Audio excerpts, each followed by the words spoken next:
Hi guys! Welcome back to my channel. I'm Engineer Prince Ian F. Cruz and as always, ako ang board exam buddy nyo for today's video. Last time, pinag-usapan natin ang properties of a line.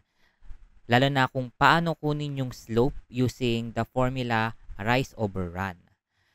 Ngayon naman, let's put that knowledge into action.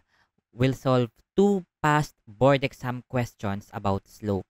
Then habang sinasagutan natin yon, madadaanan na rin natin ang difference between parallel and perpendicular lines, paano gamitin ang slope formula properly, at syempre, step by step na walkthrough para klaro ang lahat. So kung ready ka na, let's get started na with the discussion.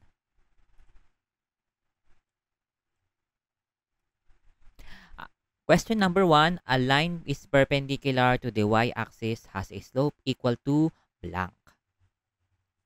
Ano ba yung pag sinabi na perpendicular line?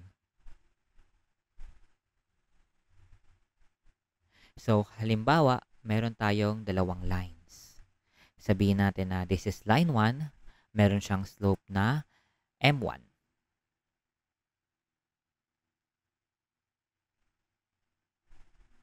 Meron na yung isa pang line, sabihin natin line 2, and may slope siya na m2. Pag sinabi nating perpendicular line, nagpo-form sila ng 90 degrees with each other.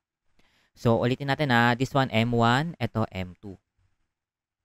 Yung dalawang slope na yan, meron silang relationship pag perpendicular sila. Ano yung relationship na yon? Ito siya. Yung slope ng isa ay equal sa negative reciprocal nung kabila.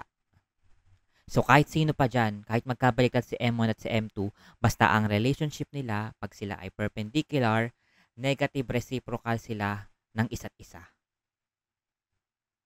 So, halimbawa, yung slope ni M1 ay 2. Ano ngayon yung magiging slope ni M2?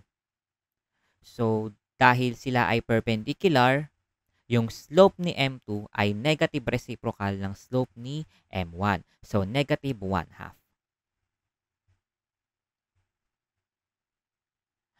Okay, so balikan natin yung question. A line is perpendicular to the y-axis. So, di ba, this is the y-axis. Paano mangyayari ngayon na perpendicular siya dyan? Di ba, ganyan siya dapat? Yan. So, kung kahit ano pa yung placement niya dito, guys, sa plane,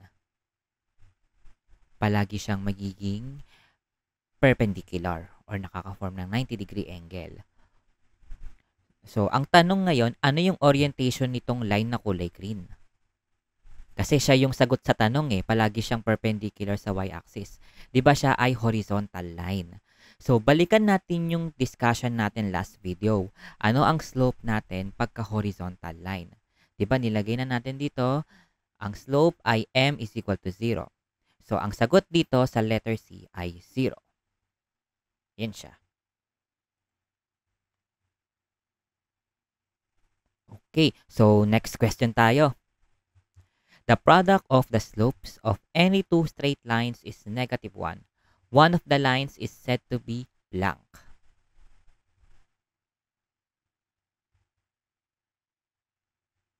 So, balikan natin yung kanina.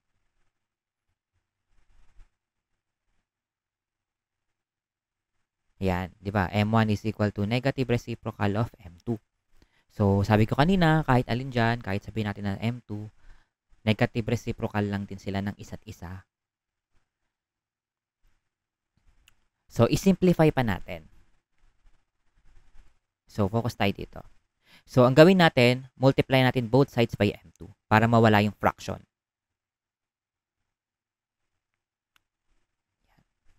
So, ang mangyayari, M2 times M1 or M1 times M2 dito tayo, then equal to negative 1 kasi nag-cancel na yung M2. Yan. So, pwede rin ganyan yung gawin nating relationship. Basta pag perpendicular line, negative reciprocal sila ng isa't isa or the product of their slopes is equal to negative 1. So, ganyan pag perpendicular lines. So, ibig sabihin yung sagot natin dito sa question na ito na the product of the slopes of any two straight lines is negative 1 ay perpendicular. Kasi ito siya. Yan. So, discuss na rin natin yung parallel lines. Kapag ka naman parallel, pag sinabi nating parallel, pareho sila ng direction. Pareho sila ng inclination.